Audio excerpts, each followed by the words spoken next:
particular focus on how young offenders are dealt with? Yeah, I think we recognise that once a young person enters a criminal justice system, it's a revolving door. So we need to do all that we can to, first of all, divert them away from entering the criminal justice system. So some of that is early intervention and work with the Department of Education, and collaboratively there could be appropriate diversions, restorative justice, things like that that can make a big difference and ensure that young people have a second chance and that we can turn their lives around.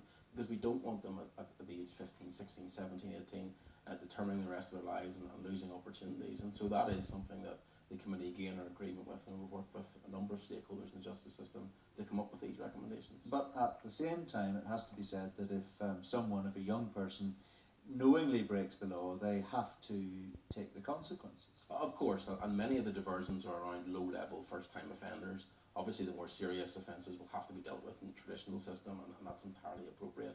But what we try to do is ensure that the justice system acts proportionately and rationally in terms of the sort of approach that we take. Community restorative justice has been tried in Northern Ireland. Is that the next logical step as you see it? Yeah, there's a number of things. First of all, we need to not always look for criminal justice responses. Sometimes a healthcare treatment is appropriate. Other times, if a community has been wronged, such as graffiti, a proportionate response may be that young person helps to clean up that area and works alongside the community to improve things, and that can repay their debt to society in perhaps a more constructive way than we look at things traditionally. Is this the DUP going soft on justice?